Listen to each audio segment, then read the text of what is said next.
Hey everybody, it's Chugga Conroy. Welcome back to more Pokemon Black 2 and White 2. Last time we explored Undella Town and Undella Bay, going on a nice vacation, and now that summer is over, no lie, in the middle of recording that episode, the date switched over in the intermission between recording sessions, so yeah, it's really done now. It actually lined up really, really well. Now, I'd like to open up the town map. Today, we go out in search of enlightenment. There is a route to the north of Undella Town and a route to the south of Undella Town. That's where we're going.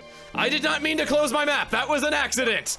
At the end of this route, White Forest, an area that it's a whole town in between this place and Nimbasa and is generally relegated to being a post-game area.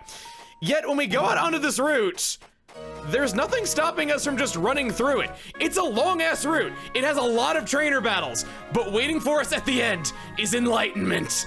Hello there, young trainer. Please battle with me for a spell. You're a socialite. You probably had a lot of money on you, and I should have used the amulet coin. Oh, well, too late now. My bad. Socialite Marion. I want to praise Undella Town quite a bit. I feel like before Black 2 and White 2, it was a thing that only hardcore fans really experienced in the post-game and all that. So it wasn't really the most common or accessible area, especially because you had to be in the level 70s to fully appreciate everything in it. But here, it's a part of the main story, and I want to bring up how it had totally different themes setting the tone for summer and not summer months. Every single town up to this point has had its own unique song, which Gen 5 was the first time that ever happened. And it's a trend that continues all the way to the end, and you even have some rare cases like Undella Town where there's multiple songs setting different tones. It's kind of amazing just how big and how varied this soundtrack meant to be, and I know it's definitely not a new opinion to praise the soundtrack of this game, but I just wanted to bring attention to how much care was put into really setting the stage for things. Oh my, too bad. Looks like I got a 7800, geez, okay. In our party, dowsing machine, okay. In our party, I decided to bring along Steal the Seal. You're gonna be taking the EXP share, as I've decided that I'm at least going to try to get you to level 41 without evolving you. That's going to be a big goal of ours. I can't even read a damn sign without you old people getting in my way. The sound of gentle crashing waves, the smell of salt in the air, and a battle with a trainer in the prime of youth. So glad we're finally off of that beach. Getting sand out of these shoes is going to be horrendous. Gentleman Sheldon with a Delcatty! With a Delcatty! It feels so weird actually having ties to Delcatty now, given that I've always thought it's a complete trash Pokemon, because it is. It has no stat over 70, it's laughably weak. But thanks to Mystery Dungeon, I guess I got a chance to actually use one in a context that was good.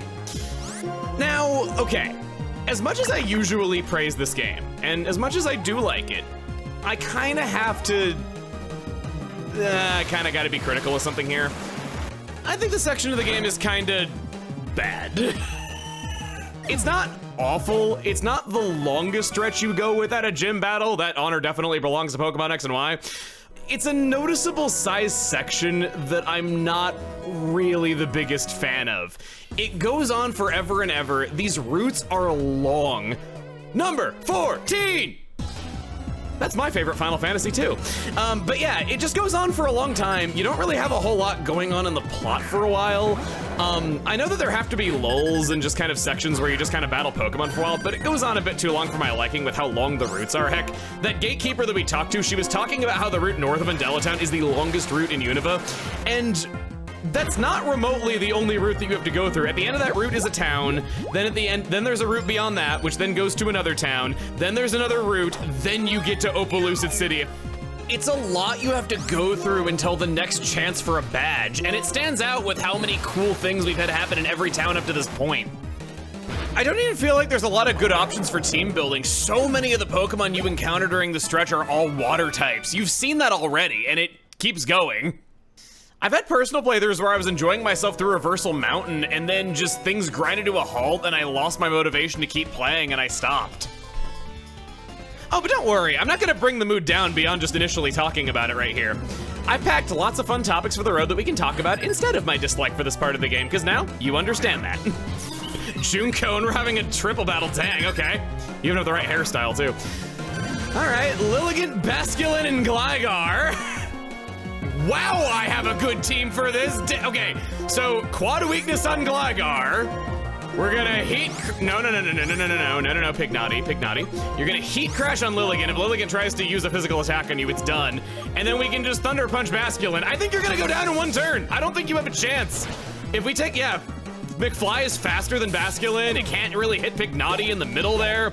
And maybe Gligar will have a ground type move. That's probably the only thing that I worry about.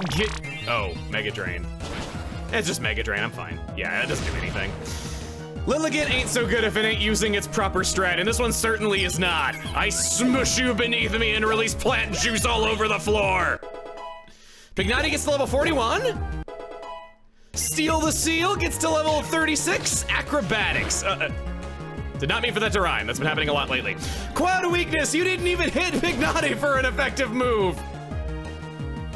Dang, I never knew the Conqueror of the World would be this stupid. Holy crap. By any chance, are you a triple battle genius? It's probably what I'd be thinking if I got just owned that quickly. No. You are staying small and cute and doofy and with a tongue forever. That's what I say to my dates. I don't know. I don't know, that just crossed my mind to say it. It's terrible. Trainer tips. While you're using the X scissor, press a direction on the control pad. The appearance of the screen will change in varied ways. Does it? I gotta try that. Oh, this is nice. She's actually telling me how my Pokemon evolve so that there's no surprises, you know, to just level Pokemon up. I think it's talking about the multiplayer version, and I sadly don't have any means of doing that. No, I'm not gonna ride my bike. This music's great, and I'd like for it to play in the background as we do things. As we go up, we got some dark grass. Oh look, a fisherman.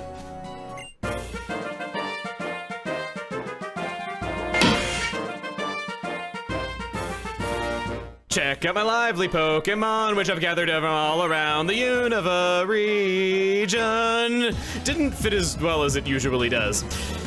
On Route 14 are several new Pokemon available to us. So we're gonna start out with Golduck. Finally, it's a wild Golduck. Just as I was saying, another water type that learns water moves. Not much to say here that we didn't already cover with Psyduck. It hangs out in the kiddie pool cause it's shallow. Learns water moves and not a ton more. The stats are pretty basic and middling, so special moves will likely be preferred. Unfortunately, almost all of its non-water moves happen to be physical, so it comes out to being a little on the weak side. Its greatest asset is Cloud 9. I doubt you'll often encounter weather teams on your Unovan journey or want to nullify the rain that naturally happens on some routes as it would normally benefit from it. Yeah, that kind of just says it all, doesn't it? Outside of a few battles, not that helpful. But it learns 4 HM moves, that's my favorite thing about it. Old True Blue Swablu. It either evolves right away, or Altaria can be caught in the wild, whichever way you prefer. The only thing it misses out on from not being a Swablu is Mirror Move. As an Altaria, Dragon Dance is teachable right out of the fluffy box. A neat buff it got was Roost from Move Tutors, making it more useful for battle facilities, which plays off it being a bulky, fluffy dragon type with a fair number of helpful resistances and some pretty high speed for a tank to lay down buffs early on. Natural Cure is pretty powerful, especially in shift battles, and this is an ability all that many Pokemon even have access to. It's even a rare user of Cotton Guard to buff its defense 3 stages in one use. You're probably gonna be picking one or the other because having 2 buffing moves within the same moveset just feels a bit meandering, and it feels like Altaria never has enough move slots to do everything that it can do. Absol is a strong physical attacker defined by how good it is at using specific moves. Starting off, it's Dark type and it learns Sucker Punch. Undeniably the best priority move. Sadly, it's pretty high in the levels when it gets it, and it used to not get it so late, but it will be strong if it can get up there in the levels. It's a top performer with Pursuit, although it's only strong if the foe switches out, and, you know, if you're not doing versus, they probably won't. Last up, Super Luck is its ability, and that further buffs Night Slash, Psycho Cut, and Stone Edge. Shadow Claw is also an option, but Ghost and Dark are downright indistinguishable offensively, so we don't talk about that one. Swords Dance is another great choice for setting up, and I know that combination well. If there's a downside to Absol, it's the other stats that aren't attack. Kind of flimsy and not going to stand up to a super effective hit. And the speed isn't quite as breakneck as the competition. But if you want a specialist for those specific moves and are good at calling when to use Sucker Punch, it won't disappoint. Gen 5 and slow evolutions, name a more iconic duo, I'll wait. Minfu is pretty puny until level 50, but let's humor the little girl. Regenerator is a compelling ability, especially in shift battles. I'm saying this a lot. Probably going to work better than Inner Focus. Speaking of flinching, Fake Out is an option for it. Its speed is high, it does good damage, U-turn is there for switching out well. It can technically go a mixed route, but it's got so many fine physical moves that you probably don't need to worry about covering both bases. The special portion of its pool is pretty disappointing too. It's entirely normal in fighting type, with the only variety being Grass Knot. Despite all of this, I would outright recommend skipping this Pokemon. Not because I think Minfu is useless, but because there's going to be multiple better opportunities to use this family, and they don't even take that long to get to. By waiting a little while, you'll get this thing in better levels. Aw, shucks, that last trainer called me a rotation battle genius, and I barely even know ya. Exploration around here is pretty limited. It's a surprisingly more linear route than I remember it being. Doesn't really open up until we get the ability to do more stuff. Onward, my friends, my bug-type Pokemon is a swarm. I hit A too fast. I am very want to do that on a regular basis. Backpacker Reese. Like a chocolate, you're sending out a Skorupi. I don't want to find one of those in my chocolate. I'm sure I'll have to eat a candied insect for charity at some point. Get out there, Jade. You beat up that lost team member that wasn't good enough to make the cut. You know, on that note, a lot of people, you know, associate me with the poison type because I've always kind of maintained that I find them kind of underrated just because they resist a lot of helpful things, and I really like having them as just kind of a tanky backbone for the team. I always liked them, and that was one of the reasons that I considered Skorupi, but I kind of realized that this time around, Poison type wasn't really doing a whole lot for the Pokemon that I wanted to use, specifically because of Pignati. There's the fact that Poison offensively only really beats Grass, and defensively Fire Fighting is very similar to Poison in a lot of ways. Of course, you have resisting Grass, you have resisting Bug. It doesn't resist Fighting, but you know, it is very similar in a lot of ways in its role, and I just didn't really feel like it was bringing a lot to the table. Venipede and Skorupi are Pokemon I considered, and they also happen to be weak to Flying, which Pignati also is. Again, without really dealing with anything that I didn't already deal with. While it was true that Skorupi does evolve into a Poison Dark type, and that's only weak to ground, I don't know, it just didn't really seem like it fit in all that well, and I didn't like the fact that it, you know, kind of lost its resistance to fighting that it had as a bug type. I suppose this is me getting a taste of what people who disagree with me say, the other perspective, that it can sometimes be hard to justify bringing along a poison type because it just isn't very unique in what it brings to the team. I have to admit it, that is sometimes true. Now I won't use another, Route 14. All right, game, tell me. Tell me true. Tell me the reason. Give me one good reason why I can't access White Forest and Black City before the post game. I am here. Lay it on me. Today we're dancing for no reason. Someday we'll disappear for no reason. Today we're dancing for no reason. Someday we'll disappear for no reason. Today we're dancing for no reason. Someday we'll disappear for no reason. It's seriously a bunch of fat dudes having a dance party in a gate building for, as they say, no reason. This is the best. I had to showcase this. I didn't know that this was the case until I started doing research for this. I couldn't just not do it. Route 14 is a completely optional route. You get to fight a few trainer battles, which include a triple battle and a rotation battle, which are kind of cool. But that's really about it. Also, this route's not as long as I remember it being. Seriously, we're already back here to Undella Town. Big Pearl. I'm staying on this bike because like hell I am getting these shoes into the sand again. Oh, wait. Another Pearl, that respawns. Shoot, I'll take it. I wasn't able to get Seal up to the proper level, unfortunately. Wait, this is back too? Hello, yes, please. Yes, Pearl. I'll take that. It'll be worth a lot of money someday. There's another hidden item over there.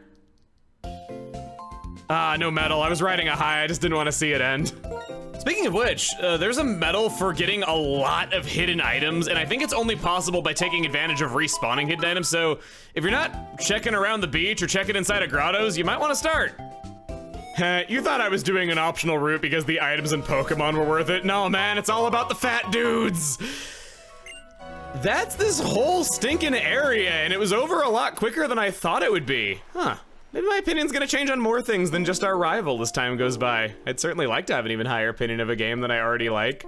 I gave things a little bit more thought, and I thought maybe we could start heading north. Just a little bit, not too much, just a tiny bit to get a feel for it. That marquee, we saw Lacanosa Town, that's coming right up. On this beach, I wanna walk around a little bit. Is this gonna be, no, not trainer tips. I think about the medals, man, I can't help it. Just call me Metal Man.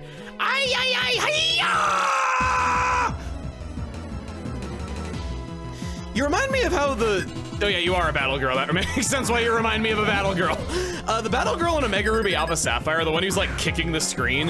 Am I the only one who looked at that artwork and I thought like the bottom of her shoe just looks like the Hoenn Pokedex? So I imagine that with her in that freeze frame, the trainer just walks up and starts using the bottom of her shoe like a Pokedex to look something up, and it just looks really comedic. I don't know, it's probably just a me thing though, but that's what I always thought that sprite looked like. Scrafty, with your dark and fighting type, sounds like a job for Big Naughty. Jokes on you. He was like going like whenever he was doing that move. I like it when their animations line up with that. Speaking of animations, I haven't got a chance to talk about this. A lot of the starter Pokemon, the 9 forms of them, they all got new animations in Black 2 and White 2, independent of what they had in Black and White. I think they were the only Pokemon that got reanimated like that, but it's a cool little touch that I didn't notice for a long time, and it was just browsing Reddit one day, I saw a post like, today I learned this, and I particularly like how much more ninja-like Duat looks. That's kind of what I do. Trainer tips. Changing the type on your trainer card to change how other players see you. You'll look different to the others in Union Room and the tag log. Match it whenever your introduction or character to show your individuality. I already talked about why I want to be a nurse more than anything else. Okay, good, I'm not lined up with you. Our main goal is to go to this beach, this little secluded secret beach, get an Ultra Ball, and when we run around over here,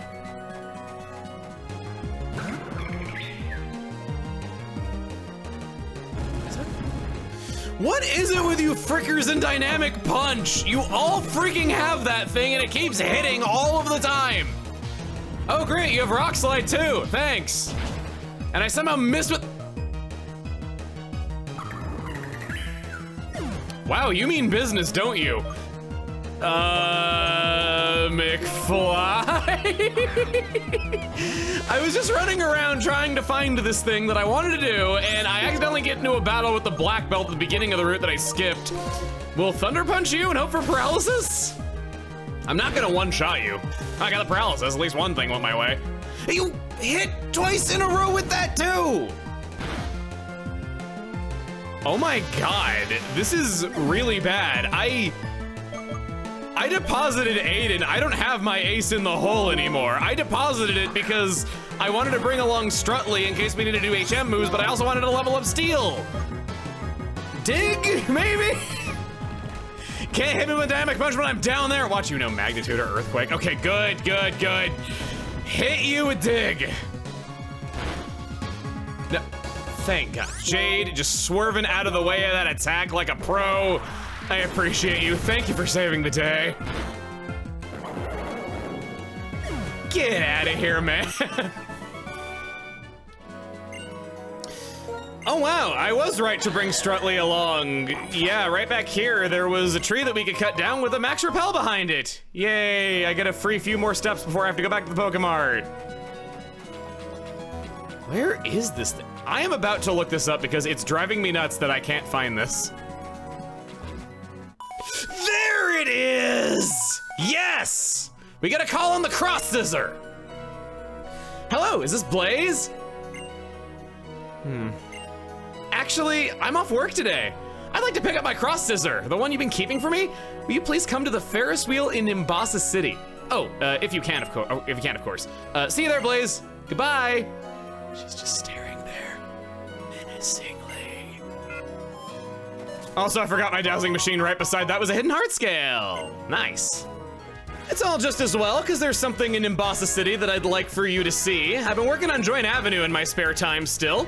The only medal I don't have is tied to opening a certain number of shops, 50 of them in total, which I don't think anybody would ever seriously do that if they didn't know that there was a medal for it. So what I've been doing is, every time I get a pity passerby each day, I invite them, and I opened up a useless store on the first route, and I kick them to the curb and let someone else open a new store, letting them have a chance at their hopes and dreams, only to kick them out after only 10 seconds in business. This is what happens when the rich get in power, man. I just keep giving them false hope and crushing their hopes and dreams, all so that I can win an award. The shop I destroyed for this was a florist. I already bought like 30 of every berry that they sell, so I won't really ever need to go there again. I'm trying to get a florist with a different type of berry selection from the ones I previously had, as I care most about having those. Now, we finally get to see the face of this person who has been all like, oh my god, you like that? I like that too. We should meet in real life, LOL. Let's hope we don't get murdered in a back alley. No, wow, he's a sockhead. No, I'm not who you think. What? You're Blaze? I'm so sorry. I thought you were someone else. Well, I guess, nice to meet you. I'm Curtis. You were different than I imagined, so I was a little surprised. I suppose so. We can just talk normally. We've returned the dropped item. Thank you, Blaze. I'm sorry I couldn't find the time to pick it up earlier, but I really enjoyed talking with you, so maybe I was a little lucky. If you don't mind, can I still call you sometime? Phew, I was really scared you might say no. We have now registered Curtis on the cross-train server. Can I ask you one more thing? I called you on the X-Trans skeever too often, and one of my coworkers got really mad at me. So Blaze, could you call me? What, really? Thanks. Blaze, you're really nice. I'm usually at work and sometimes I have trouble picking up a signal, but I'd like it if you check your cross transceiver often and give me a call. Well, I'll be heading home. Goodbye, Blaze. That is so cute. So, if we were to pull out our XT Ranceiver. What? I don't see you. Yeah, you're not in my contacts, bud.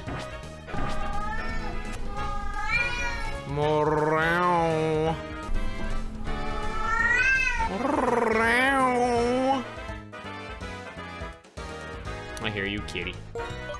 Yeah, I left the map and came back, and they're just straight up not in my contact list. I wonder if this might be locked behind post-game or something, because there is something that they do that is locked behind post-game. I didn't think that calling them was one of them, so... Oh, I just had to leave the area! I can't be in the same map and do it, that's what it is! Ah, Blaze. Yeah, I can talk right now. You know, I'd like to talk. It's the first word I ever said to you. Thank you so much for the other day. I was surprised you were my age. I was guessing you would be older than me by your voice. It made me a little nervous on the X transceiver, you know? I'm relieved I can relax from now on when we talk. I should get back to work. Now, talk to you later, Blaze. Bye. And, yeah, they're gone from the contact list all over again.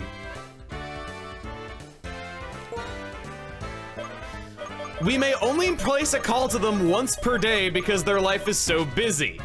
And the total number of conversations that you can have with Curtis is 50. 50! I've talked to a lot of my friends who are really into Pokemon, and, you know, they did the 15 calls and returned the thing, but they didn't know how deep this went after that point whenever I talked to them about this. Furthermore, if you're playing as a boy, rather than Curtis, you'll meet a girl named Yancy. Yancy is a very popular character in certain circles of the Pokemon community and is generally considered one of the more underappreciated characters that people really, really love. So, yeah, we got ourselves a nice little phone friend. With that, we're all good to go forward. Next time on Pokemon Black 2 and White 2. Onward, on the long and winding road to Opalucid City. See you guys then!